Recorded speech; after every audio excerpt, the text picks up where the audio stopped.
I want to give a huge shout out and a thank you to my sponsor, P2 Collectibles, located at 204 East McGalley Road in Muncie and on eBay as well. So next time you're here in Muncie, let us know. Come give us a visit. Hey, what is up, y'all? It's Alson Plus 3 TCG, and I'm coming at y'all with a deck profile, an updated one. Probably my most done deck profile on the channel. It is, once again, DDD. The deck that I am always playing.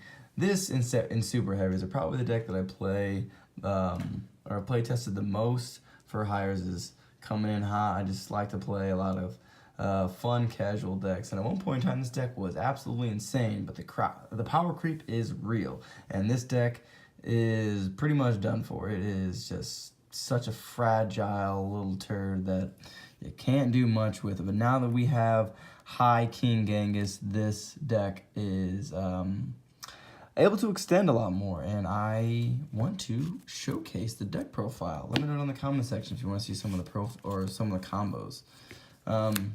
They're kind of known, but some of them you might not know yet. Anyways, 3 Kepler. All this is still really standard. Almost nothing has changed in this deck. 3 Kepler, 3 Copernicus, just amazing starters. You can't do anything with just them. Like Copernicus doesn't do anything just by itself. You can't Copernicus send something and then start an insane combo or anything. So you need a lot of cards in this deck. 2 to 4 cards ideally. The 2-card combo isn't really anything, but it's something, I guess. 3 Ragnarock, just because it's an amazing extender. 2 Thomas, once again, not an amazing extender, but a pretty good extender if you already have a good hand. Only problem with this card is it makes good hands really good and bad hands really bad. Because the only thing you can likely do with this is make a rank 8 with it if you open a bad hand, or you just use it as fusion material. Anyways, 3 Lamia, because it is an amazing extender. All this deck is a bunch of extenders, really, that you need to open up. That's why we're playing so many 3-ofs. Same thing with Swirl Slime. 3 Swirl Slime is always necessary, because this is the card you're trying to probably see the most of besides Kepler, because Kepler just gets you into everything. Kepler gets you into your gates. Then we're only playing 2 Necro Slime. Still only playing 2 Necro Slime because we're playing Vice Typhoon. Vice Typhoon essentially does the same thing, but Necro Slime does it better. The only reason this card is in here is because it's a level 7 and you can summon it very easily with Summon Sorceress. Onto the spells, all standard in my opinion, I guess. Dark Contract with the Gate, standard. 1 Swamp King, standard. Foolish Burial, you absolutely have to play it. 1 for 1, same thing. There's just 6 really good level 1s in your deck that you want to special summon. You want them on the field, so that's why we're playing 1 for 1. And the fact that you can extend with this card by pitching something that needs to be engraved, even better. Pitch your Typhoon if you draw it.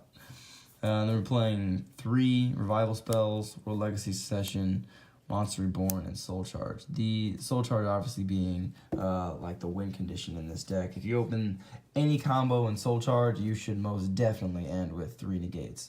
No questions asked. Unless you just open the 2-card combo, then I understand. Soul Charge isn't going to win you much there. So yeah, all of these have very good synergy with the deck. Obviously, this is getting back anything. All of these are getting back anything you need. All the cards that you need for the combo. Oh man, what a glare on Soul Charge. Man, that is too much. So yeah, 3 Grave Extension spells, and 3 Pot of Desires, 2 Allure. Just trying to draw a bunch of cards because this deck is all darks, minus the hand traps, which I guess you could change to darks if you would like. Just lots of draw cards so that you can get into your 3 and 4 card combos. And then for the defensive cards, we're playing 3 Ash. This can, if you want to play Midbreaker Field, you can. You need to destroy cards with Crystal Wing, so I would probably say that a hand trap is a little bit better. You can choose your hand traps, and they're kind of expensive. This is a fairly budget deck outside of this card, so if you don't want to play too extremely expensive, you can just cut this card for a Ghost Ogre or an Effect Veiler. I mean, even Ghost Ogre is kind of expensive right now. It's like 14 or 15. So if mid-breaker is all you can afford, go for it. But you need some kind of way to interrupt your opponent outside of your going first place. Because if you go second, you're pretty much fucked. There's not much you can do with this deck going second. It's not made to break boards. It's made to lower your opponent's ceiling so they can't do much. And then you can win next turn with a big board. For final defensive cards, 2 Call by the Grave, and then the 1 Searchable Dark Contract with the Witch. I still think this is relevant to play, even though it has some specific requirements.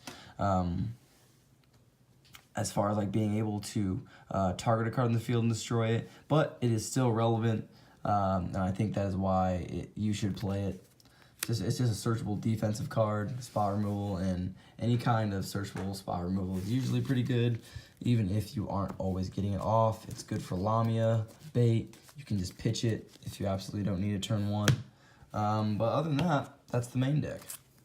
Then, off to the extra. We're playing 1 DD Flame High King Genghis because you only need 1.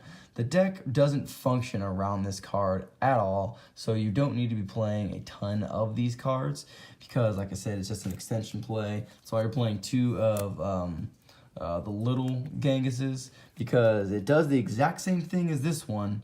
It just, this one negates spells and traps on your turn. God, I wish this negated spell and traps on either player's turn because this deck would be so much better.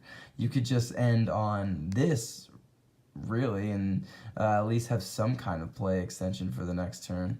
But yeah, that's why we're only playing 1 of those and 2 of these because you're going into this before you're going into this. And yeah, you really don't need it outside of that. And then we're playing 1 Dark.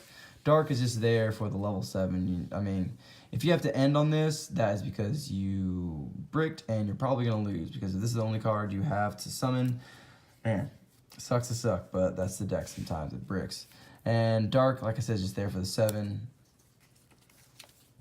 Playing 1 Alexander, 1 Siegfried, 1 Meteor Burst Dragon for the pendulum plays, summon Ragnarock. 1 Omega. I feel like going into this sometimes is better than going into your negates because you can end with a double negate board very easily where you're ending Crystal Wing and Siegfried, but almost every time you don't have a next turn. I think that is always an incorrect play. I've said that I think in almost every DDD video, so if you haven't got it by now, you might not get it. But Omega is, I think, a very crucial extra deck monster because it allows you to play in your bandit zone and put back one of your fusion monsters or your Lamia for play extensions, usually the fusion monster. And then the Crystal one, goes saying. This is reminiscent of the old days when we were in Master Rule 3 and Trish was able to be played really effectively. Now it's not so effective because when you're making Trish plays, it's because you only opened up the 2-card combo where this is going to be in your extra monster zone, and then if you have play next turn, you have to kind of go around it in a weird way where you're probably going to have to use Trish and like Kepler or Copernicus to go into Lamphorhynchus so that you can extend into your negate boards. But this just makes them go -1, so I guess that's kind of relevant. And then for our exes, we have, of course, Titanic and Kali Yuga, because Kali Yuga is still really good. It's huge as well. And the fact that you can Heavy Storm is just super relevant. And then 38 doesn't really need an explanation. Master King Archfiend. We're playing this because it allows us to go into Sorceress much easier. And the Sorceress plays are just insane. So many people want this card banned, and I kind of agree. This card is broken in almost any deck that you can play it in because it gets any card that you need out of the deck, and that's just really good. That's why we're playing the level 7, even though it for the most part is ass. It is a level 7 and Lamia is a level 1. 1 plus 7 is 8, and that is most of your synchros, y'all. So Summon Source is just kind of obligatory in my opinion. And this last spot was weird to say the least, because Lamphorhynchus is only good when you like make like really broken boards, like where you're going Summon Sorceress and you have another monster on board that you can sacrifice. Like if you have both these zones taken up and you have the ability to make a different link or an additional man, the Synchro Monster or just any negate from your extra deck, you kind of have to use Summon Sorceress and another monster to make Lamphorhynchus. I guess you could go into like Proxy Dragon or I guess play the Wheat Witch card, but you're not always having darks. Like with this, sometimes you'll, like I said, you end with Trishula, and you might have to summon one of your DDDs, and Trish is a water monster, so Wheat Witch is not good in that case, and Lamphorhynchus is. I just think the fact that it's generic has a little more synergy with like the times where you can use a Link 2. Yeah, it's pretty good though.